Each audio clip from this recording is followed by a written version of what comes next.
Hey everyone, Scott here from SANSpotter.com, coming to you from the San Diego International Airport, looking for United 1502. Found it. However, it is foggy outside, and honestly, I don't even know if this flight is going to go off today. Anyway, I am here to catch a 737 MAX 8 in Economy Plus, something I have not done yet on United. This is my first time on a United 737 MAX 8. I've been very much looking forward to this, and this flight to Chicago should be a pretty good test of it. It's going to be about 3.5 hours, so I'm going to get the full experience. I know I'm not going to get any food, but I should get some decent snacks, and with the flight length of that, of 3.5 hours, it should be a pretty good test of the seat. And I should say that the seat is exactly the same as it is for basic economy. Economy Plus is just a standard economy seat with extra legroom, so it's not going to be that great. Still, this is a 737 MAX 8. It's one of United's newest aircraft.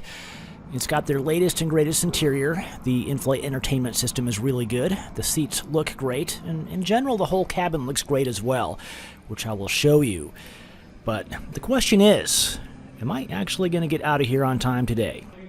They haven't canceled this flight yet. With all that fog out there, those of you from San Diego know that the San Diego International Airport and fog don't mix all that well.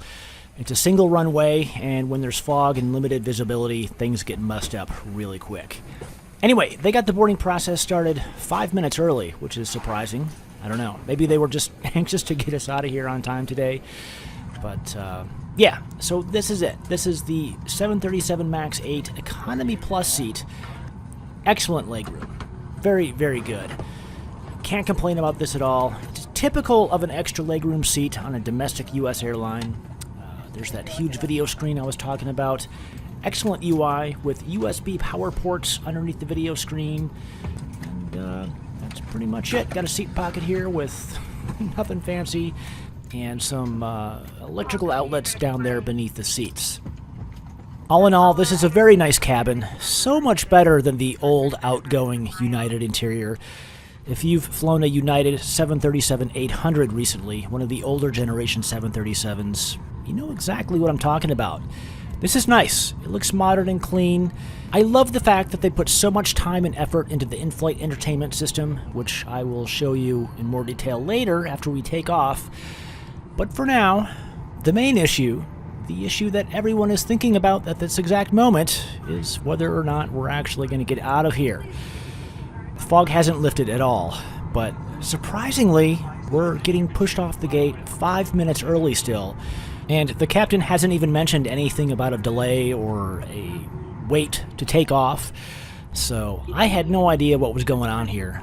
Which is fine, because the interior of these 737 MAX 8s, especially with this mood lighting, it's a really nice place to hang out and kill some time when those delays inevitably occur. Anyway, still really foggy here as we taxi out. Can't really see anything at this point. But surprisingly, as you see there, it's starting to clear up over here on the east end of the airport. Apparently, there was a very hard edge to that bank of fog, and that's why we were able to get out of here on time. Got a nice UPS 767 over there, taxiing along with us. And there's a little bit of traffic here. This Alaska 737 departing right before us. And this is amazing to me. I've never departed San Diego under this much fog or in these conditions on time, which is amazing. And you can kind of see that fog off there in the distance. Way off there in the distance, but it's going to come back here real quick as we take off. There you go. We're back in the fog. We're now above it, and that was that. One of the things that I really like about the 737 MAX 8 is the way that it sounds.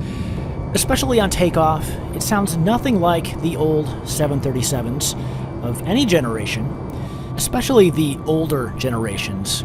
And if I had to compare the sound, I would say it sounds a lot like a 787 or maybe an A350. It's definitely a modern aircraft, and to hear a 737 sound like that is still weird to me, even though these things have been around for 6 years at this point. So, all in all, I really like the 737 MAX 8, and I'm not mad at all that Boeing has pushed this line as far as it has. It's a nice aircraft. And speaking of nice, these video screens. This is United's latest and greatest in-flight entertainment system. Very customizable. You can set this up exactly how you want it. You can set up favorites, and you can create playlists, which you can access on other flights. Just very, very nice. Very intuitive. And these screens are awesome, by the way. You can see that there's hardly any glare on these screens. Even though I'm sitting right next to a window with the window shade open, it's not all that difficult to see. And here we go. It is snack time now. And as I was saying earlier, you don't get any extra food in Economy Plus. There's no premium snacks, and you're not going to get a free alcoholic drink. You do get snacks, though. It is the same exact snack that you'll get in Basic Economy, which usually consists of just a little bag of cookies or crackers or little cheesy bits or whatever. And then tea, coffee, soda, water, juice, whatever, but no alcohol. If you want alcohol, you're going to have to pay for it. So basically what I'm trying to say is that don't be calling this premium economy, because it's not that. It is very comfortable though, and I'm very highly appreciative of the extra legroom. And these video screens are just awesome. Super high resolution. I love this map. And there's really not all that much to complain about if you go into this thinking that it's just going to be a basic economy experience. Plus a little more. Economy Plus. Genius name, right? Anyway, it is a absolutely beautiful day here in Chicago. We're just outside of Chicago, west of Chicago. We're actually going to be flying over Chicago, over Lake Michigan, and then back to the east, back to O'Hare. Here's a nice shot of O'Hare. This place just keeps getting bigger and bigger every time that I see it. It's just growing. It's a monster of an airport. And it's just beautiful. And speaking of which, there's Lake Michigan there with downtown Chicago. We're actually flying over the north section of downtown. The core part is beneath us and to the left. But it's still a very beautiful view.